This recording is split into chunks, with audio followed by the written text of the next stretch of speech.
नमस्कार मित्रांनो, मी अक्षय विलास भुजबळ आपले पुन्हा एकदा सहर्ष स्वागत करत आहे आपला मराठमोळा चॅनेल मायबाप सह्याद्री. तर आज आपण अंजनवेल म्हणजेच गोपाळगडचा किल्ला आपल्या ह्या व्लॉगमध्ये पाहणार आहोत. गोपाळगड हा किल्ला खाजगी अतिक्रमणात हरवलेला असून हा लवकरच मोकळा श्वास घेणार अशी आपल्या सगळ्यांना खात्री आहे. आणि हा गोपाळगड किल्ला ऐतिहासिक काळात देखील खूप महत्त्वपूर्ण असा किल्ला होता. तर याची संपूर्ण माहिती असणार हा व्हिडिओ पाहायला विसरू नका.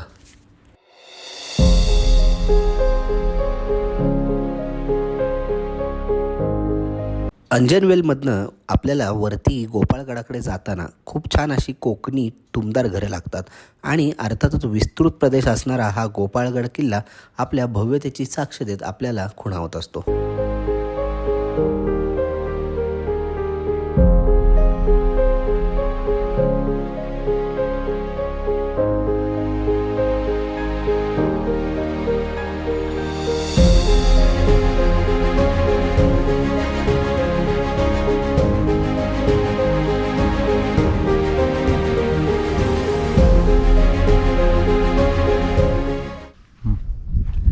तर मित्रांनो, अंजनवेल या गावातनं एक 2 ते 3 किलोमीटरचा एक थोडासा रस्ता आपण गाडी रस्त्याने इथपर्यंत येतो, डांबरी सडक. त्याच्यानंतर हा विस्तृत गोपाळगड आपल्या नजरेस पडतो. या गोपाळगडाची आतली भ्रमंती आपण आता करूया.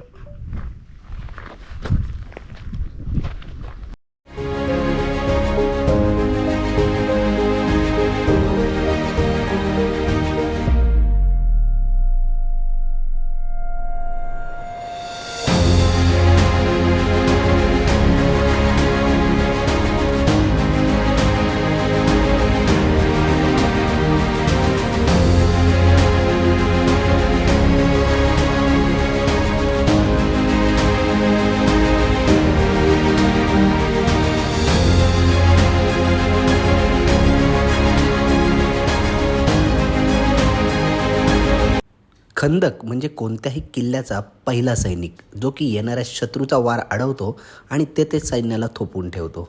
तर या गोपाळगडाला सध्या शुष्क असणारं, परंतु याची भव्यता पाहून त्या काळात त्याची किती महत्त्वता असेल हे आपल्याला या खंदकावरनं कळते.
गोपाळगडावर सध्या खाजगी अतिक्रमण असून आपल्याला संपूर्ण किल्ल्यावर फक्त आमराई दिसते आणि त्याच्यामध्ये आपले बरेचसे जे अवशेष, तटबंदी, विहिरी किंवा किल्ल्याला असणाऱ्या ऐतिहासिक वास्तू या सगळ्यामध्ये आहे.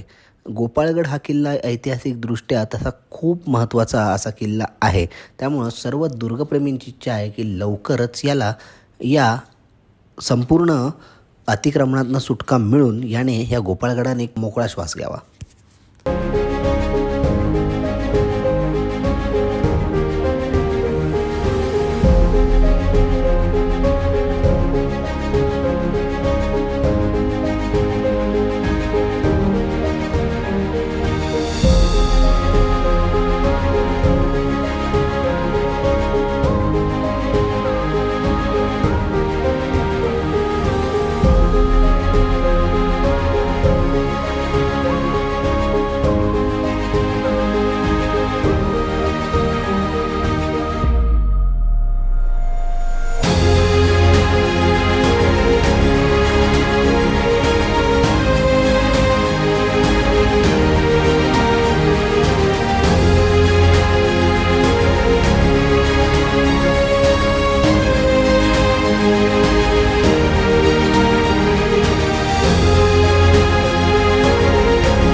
मित्रांनो, हा गोपाळगडाचा हा भग्न व्हायच्या दिशेने चाललेला हा महादरवाजा आपण पाहू शकतो.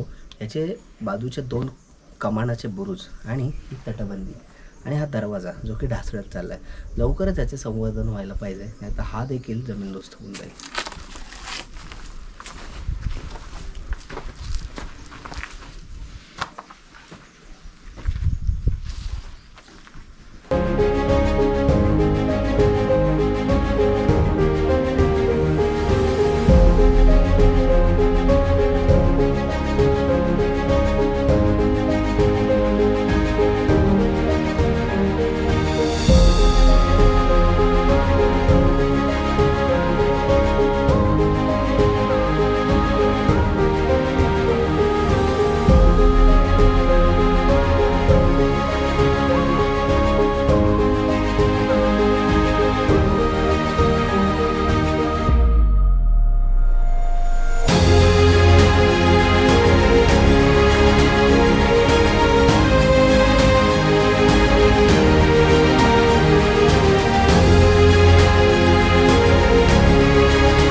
मित्रांनो, ही गोपाळगडावरची दुसरी विस्तृत अशी खोल अशी विहीर आपण याला म्हणू शकतो.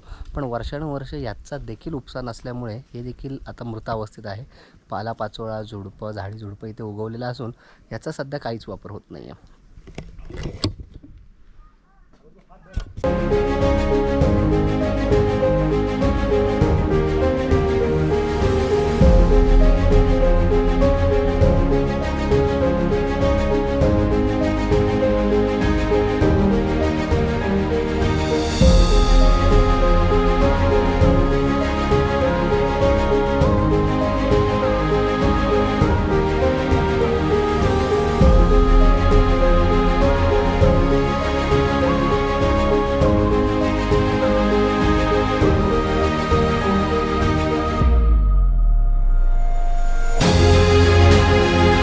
गोपाळगड किल्ल्याला असे 15 भव्य दिव्य बुरुज असून प्रत्येक बुरुजावर तोफा ठेवण्यासाठी चौथरे बांधलेले आहेत.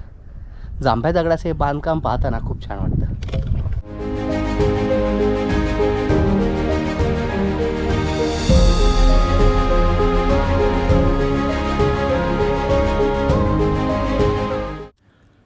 गोपाळगडावर तसे पाहता भरपूर साम्राज्याने राज्य केले, परंतु छत्रपती शिवरायांनी 1660 साली दाभोळचा बंदर जिंकताना हा गोपाळगड म्हणजेच त्यावेळेसचा अंजनवेलचा किल्ला जिंकला आणि समोरच्या गोविंदगडासोबत या किल्ल्याचे नाव देखील गोपाळगड असे नामकरण केले आणि याला एक लढाऊ पद्धतीचा किल्ला म्हणून याचे बांधकाम केले.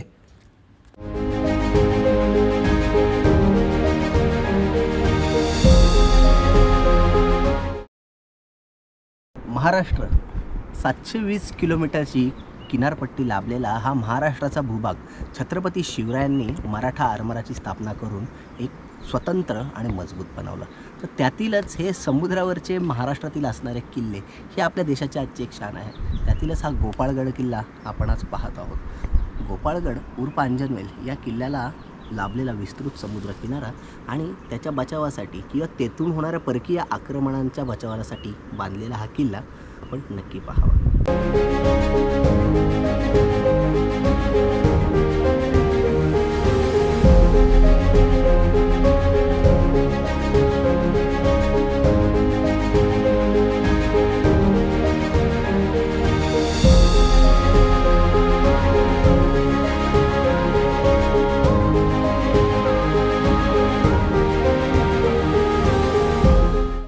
गडाचे हे 15 बुरुज, महादरवाजा, दरवाजा, चोर दरवाजा, त्याच्यानंतर ही तटबंदी, ही जे गडाचे अवशेष आहे हे पाहता आपल्याला या गडाचं इतिहास काळातील महत्त्व आणि आत्ता असणारे ह्याचं अस्तित्व यावरून हा गड पुढे चांगला राहिला तर आपल्या पुढच्या पिढीला निश्चितच ह्याचा एक आस्वाद घेता येईल, बघता येईल, आपला इतिहास जागवता येईल.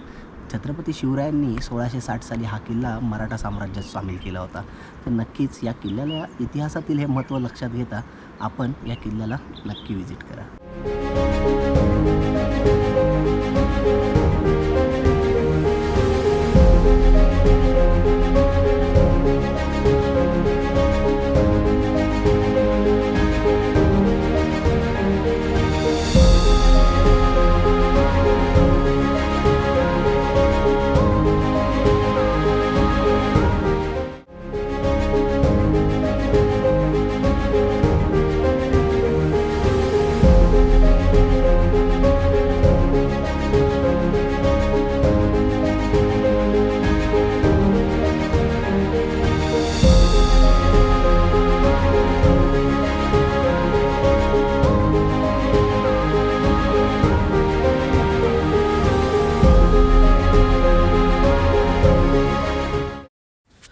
तर मित्रांनो, तुम्हाला आमचा हा गोपाळगडचा ब्लॉग आवडला असल्यास आमचा चॅनल लाईक, सबस्क्राईब आणि शेअर करायला विसरू नका.